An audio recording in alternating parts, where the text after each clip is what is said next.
बहुत से लोगों का ये एक सवाल रहता है कि क्या ईवी आपकी प्राइमरी कार हो सकती है। ऐसी काफ़ी सारी क्वेरीज़ हमारे यूट्यूब चैनल पे भी आ रही हैं, तो मैंने सोचा क्यों ना इसके बारे में डिस्कस किया जाए आज के इस वीडियो में।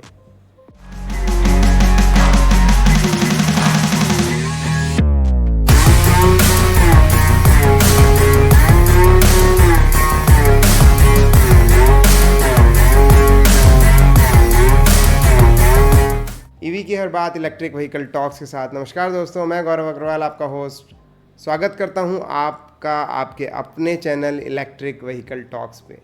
दोस्तों, जैसा कि आप जान चुके हैं, आज हम बात करने वाले हैं EV as a primary car के बारे में। तो इससे रिलेटेड काफ़ी सारी क्वेरीज़ मेरे पास आ रही हैं और मैंने सोचा क्यों ना इसके बारे में हम डिस्कस करें कि ईवी एक प्राइमरी कार हो सकती है कि नहीं, क्योंकि मेरे पास खुद 2 कार्स हैं ऑलरेडी। जब मैंने ईवी बाय की उससे पहले से तो कुछ मेरे दिमाग में भी था कि मे बी पॉसिबल कि कभी ईवी के अंदर कोई प्रॉब्लम हो तो मुझे एक ऑल्टरनेटिव कार चाहिए होगी। ऑल्दो लॉन्ग डिस्टेंस या लोकल ट्रैवल के लिए मैं एश्योर्ड था। जब से मैंने ईवी ली है मैंने कई सारे लॉन्ग ट्रिप्स किए हैं। लॉन्ग मीन्स करीब 500-600 किलोमीटर के। तो मुझे कोई भी ऐसी प्रॉब्लम नहीं हुई कि मुझे ये फील हुआ हो कि मेरे पास कोई दूसरी आइस व्हीकल होनी चाहिए थी, उससे मैं ज़्यादा बेटर कर पाता।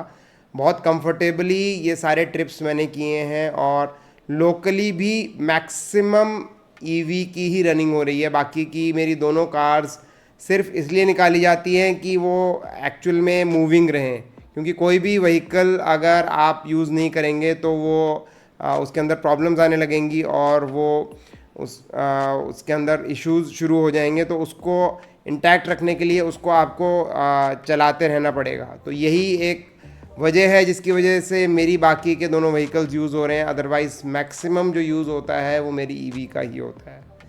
तो सबकी सेम कंडीशंस नहीं होती हैं, तो मैं आज आप लोगों से कुछ कंडीशंस, कुछ पॉइंट्स शेयर करूंगा जिनके बेसिस पे आप ये डिसाइड कर सकते हैं कि क्या आपकी ईवी एक ओनली कार यानी एक प्राइमरी कार हो सकती है कि नहीं। बिल्कुल हो सकती है, but depending on some conditions. सबसे पहले चीज़, कुछ लोगों के दिमाग में ये क्वेरी रहती है कि कॉस्ट ऑफ द कार। तो अगर कॉस्ट ऑफ द कार की जहाँ तक हम बात करें तो अब कॉस्ट ईवी की बहुत ज़्यादा नहीं रही है, जो कि किसी एक अच्छी एसयूवी के ऊपर अगर हम देखें या नॉर्मल कार पे भी देखें तो 40-50% तक जीएसटी रहता है। बट एक ईवी पे सिर्फ 5% जीएसटी है। ईवी पे गवर्नमेंट बहुत सारी सब्सिडीज़ दे रही है। कई स्टेट्स में जो आरटीओ है वो बिल्कुल निल है, जैसे उत्तर प्रदेश में और भी काफ़ी स्टेट्स में है। तो ये कई सारे बेनिफिट्स दिए जा रहे हैं और इन सबको कंपेयर करके जब देखा जाए तो अगर हम पेट्रोल कार से भी कंपेयर करें ईवी को तो भी कॉस्ट में बहुत ज़्यादा मेजर डिफरेंस नहीं है। जैसे रिसेंटली मैंने एक कोटेशन मंगवाई थी एक petrol Tiago versus EV Tiago की, तो उसमें मेरे को डिफरेंस जो मिला वो 2 लाख का डिफरेंस भी नहीं मिला। 2 लाख के अंदर अंदर का डिफरेंस था जो कि उनकी ऑन रोड प्राइस में आ रहा था। तो ये कोई बहुत मेजर डिफरेंस नहीं है। आप आराम से अगर 50 से 100 किलोमीटर भी पर डे का चलते हैं तो आप 1 साल के अंदर इतनी कॉस्ट को इजीली रिकवर कर लेंगे। तो ये कोई मेजर डिफरेंस नहीं है जो हम कहें कि ईवी कार की कॉस्ट बहुत ज़्यादा है। और अगर डीजल से कंपेयर करूं मैं ईवी को तो ऑलमोस्ट बराबर कॉस्ट है। इनफैक्ट कुछ मॉडल्स में एसयूवीज़ के तो मैंने देखा है डीजल कार की कॉस्ट ज़्यादा आ रही है कंपेयर टू उसी सेम मॉडल का जो ईवी वर्जन आ रहा है उसमें, क्योंकि ईवी अपने आप में एक ऑटोमेटिक कार है। तो आपको जब भी कंपेयर करना है तो आपको किसी ऑटोमेटिक कार से ही कंपेयर करना है। अगर आप पेट्रोल भी ले रहे हैं तो पेट्रोल ऑटोमेटिक से ही उसको कंपेयर करिए, तभी आप प्रॉपर प्राइस कंपैरिजन कर पाएंगे। बाकी ईवीज़ के अंदर जितने फीचर्स होते हैं वो तो आपको पेट्रोल और डीजल में भी नहीं मिलेंगे। तो इस चीज़ों को छोड़ते हैं। फीचर्स एक सेकेंडरी चीज़ है डेफिनेटली। दूसरे एक रीज़न्स हो सकते हैं कि उनसे आपको ये बेसिकली ये जानना ज़रूरी है कि ईवी आपकी प्राइमरी या ओनली कार हो सकती है कि नहीं। सबसे पहली चीज़, अगर आपका जो डेली का ट्रैवल है वो 200 किलोमीटर से अधिक है, और ये डेली के ट्रैवल की मैं बात कर रहा हूँ, ओकेजनल ट्रिप्स की बात नहीं कर रहा हूँ। अगर आपका डेली का ट्रैवल 200 किलोमीटर से ज़्यादा है तो हाँ बिल्कुल ईवी आपकी एक ओनली कार नहीं हो सकती है। उसका रीज़न मैं आपको बता दे रहा हूँ। अगर आप मान लीजिए एक छोटे से छोटे बैटरी पैक की गाड़ी भी लेते हैं तो भी आप मान लीजिए डेली ट्रैवल करते हैं ऑफिस के लिए, लौट के आते हैं, मान लीजिए आपको डिले हो जाता है तो ज़रूरी नहीं है कि आपका वो बैटरी पैक चार्ज हो जाए, मे भी पावर फेलियर हो जाए, कोई और दिक्कत आ जाए तो वो बैटरी पैक आपका चार्ज नहीं हो पाएगा नेक्स्ट डे के लिए, तो ये एक इशू हो सकता है। अगर आप एक हाई रेंज वाली कार भी ले लेते हैं जो कि 400 किलोमीटर या प्लस चलती है, उस केस में भी उतना फ्लेक्सिबल आपके लिए नहीं रहेगा। कभी कभी ऐसा हो सकता है कि आपको लगे कि आज बैटरी फुल चार्ज नहीं हो पाई है, क्योंकि मैं डीसी फास्ट चार्जिंग को रिकमेंड नहीं करता रेगुलर बेसिस पे। डीसी फास्ट चार्जिंग का बेसिक ऑब्जेक्टिव यही है कि जब आप लॉन्ग रूट्स ट्रैवल करते हैं तब आपको टॉपअप के लिए जितनी नीड है उतना ही डीसी फास्ट चार्जिंग करनी चाहिए। ये एक फैसिलिटी है, ये एक परमानेंट ऑप्शन नहीं है। आपको परमानेंटली अगर इलेक्ट्रिक व्हीकल लेना है तो आप उसको होम चार्जिंग यानी एसी चार्जिंग ही करनी है, तभी आप उसकी रेंज, बैटरी लाइफ और एक प्रॉपर जो कॉस्ट का जो बेनिफिट है वो ले पाएंगे उससे। ऐसे हैं जिनको मैं जानता हूँ, उनके पास उन्होंने एक ईवी ली, उसके बाद उन्होंने दूसरी भी ईवी ली, धीरे धीरे करके उन्होंने 2-3 कार्स, उनकी जॉइंट फैमिली है उसमें उनको चाहिए थी, और उन्होंने सारी पेट्रोल डीजल कार्स को हटा के ईवी कर दिया। तो ऑब्वियसली ईवी ही उनकी एक ओनली कार है, क्योंकि उनके पास कोई आइस ऑल्टरनेटिव नहीं है। तो सेम जो हमने किलोमीटर की बात की वही चीज़ यहाँ पे अगेन आएगी कि भाई आपकी गाड़ी की जो रेंज है उसको आपको देखना है कि जो भी गाड़ी आप चूज़ करने जा रहे हैं वो आपके डेली ट्रैवल के हिसाब से है कि नहीं। क्योंकि जो हम आउट स्टेशन ट्रैवल होता है तो बहुत कम करते हैं, बहुत ओकेजनल करते हैं, और कभी कभार हम ट्रैवल करते हैं तो उसके लिए हम कोई और व्हीकल हायर भी कर सकते हैं। और अगर हम उसको प्रॉपरली प्लान करके चलें तो कोई दिक्कत नहीं होती, क्योंकि मैंने जितनी बार भी आउट स्टेशन ट्रैवल किया उसके अंदर मुझे पता था मुझे चार्जिंग कहाँ करनी है। मैं एक प्लान बी भी लेके चल रहा था कि मान लीजिए यहाँ पे चार्जर गड़बड़ हुआ बाय चांस तो मैं कहाँ पे चार्ज करूँगा, तो मुझे कभी भी दिक्कत नहीं हुई। मैंने कुछ लंच टाइम के अराउंड उसको अरेंज किया चार्जिंग को, इस तरह से अपना ट्रिप प्लान किया और लंच किया, साथ में इतनी देर में गाड़ी चार्ज हुई और मैंने अपना ट्रिप कंटिन्यू किया। तो ना ही मेरा टाइम वेस्ट हुआ, ना ही मुझे कोई ऐसी दिक्कत आई। ऑल्दो मैं ये मानता हूँ कि चार्जिंग इंफ्रास्ट्रक्चर में भी थोड़ी दिक्कतें हैं, ऑल्दो चार्जर्स बहुत हैं बट चार्जर्स प्रॉपरली वर्क नहीं कर रहे हैं। तो गवर्नमेंट को प्रॉपर वर्किंग पे काम करना चाहिए नए चार्जर्स लगाने से पहले। दूसरा जो पॉइंट है मोस्ट इम्पॉर्टेंट वो ये कि आपके पास होम चार्जिंग फैसिलिटी होनी चाहिए। अगर आप के पास पार्किंग नहीं है घर में, आप अपार्टमेंट में रहते हैं, वहाँ पे आपको होम चार्जर लगाने की परमिशन नहीं है, तो अगर ये सारी दिक्कतें हैं आपके, मान लीजिए आप घर में भी रहते हैं प्रॉपर और आपके पास घर में पार्किंग नहीं है, आपकी गाड़ी काफ़ी दूर कहीं स्ट्रीट पे खड़ी होती है, तो भी आप होम चार्जर से चार्जिंग नहीं कर सकते हैं। तो ये दिक्कतें हैं। अगर ऐसा कुछ है तो पहले आप चार्जर लगाने का प्रोविज़न करिए जिससे कि आपकी गाड़ी प्रॉपरली चार्ज हो पाए, उसका पहले अरेंजमेंट करिए, उसके बाद ही ईवी आपकी प्राइमरी कार हो सकती है। क्योंकि एसी चार्जर जैसे मैंने आप लोगों को बताया बहुत ज़्यादा इंपॉर्टेंट है। आप सिर्फ डीसी चार्जिंग से अपनी गाड़ी को हमेशा चला नहीं सकते, वो सिर्फ एक टेम्परेरी रिक्वायर्ड ऑल्टरनेटिव है जब इमरजेंसी होती है उस केस में।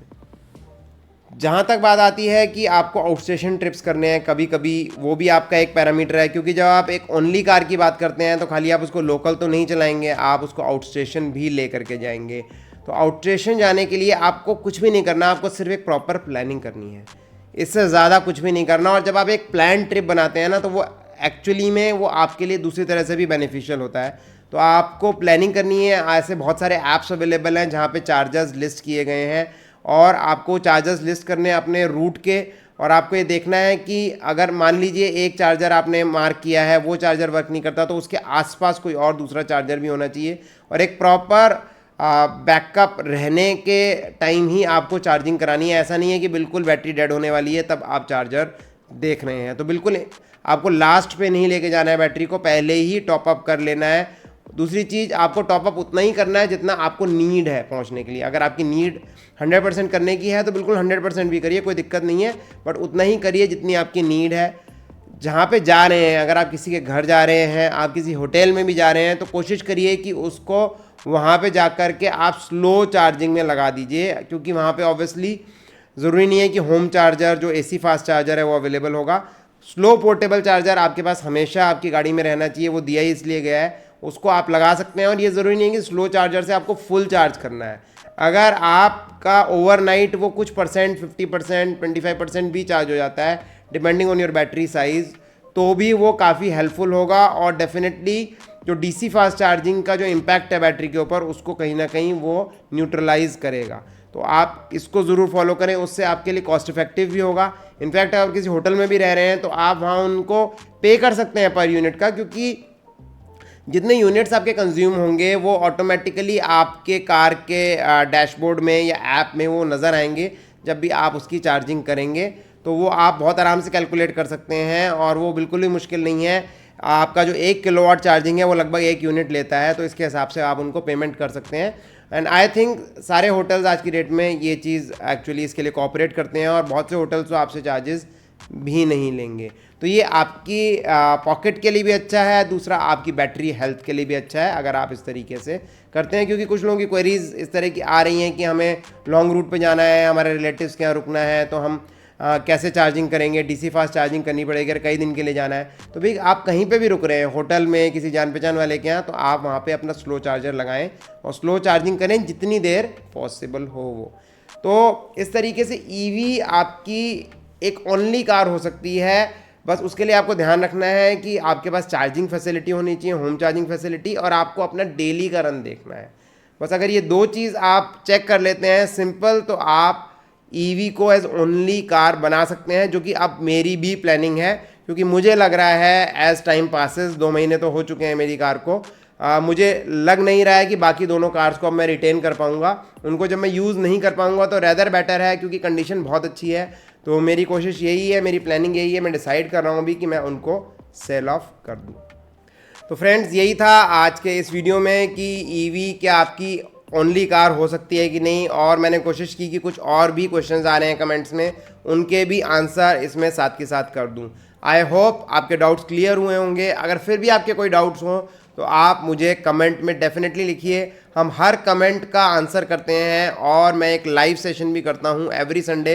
ऑल्दो इस बार कभी कभी मान लीजिए मेरे को कभी ट्रिप करना है, जैसे इस वीक जब मैं वीडियो रिकॉर्ड कर रहा हूँ, मैं ये सेशन सैटरडे को कर रहा हूँ, तो अगर आप सब्सक्राइब किया हुआ है आपने हमारे चैनल को, तो आपको उसका नोटिफिकेशन मिल जाएगा जैसे ही मैं लाइव आने वाला हूँ, तो आप वहाँ पे भी अपनी क्वेरीज पूछ सकते हैं। तो मिलते हैं एक और नए वीडियो में, तब तक के लिए ईवी चलाएं, पर्यावरण बचाएं।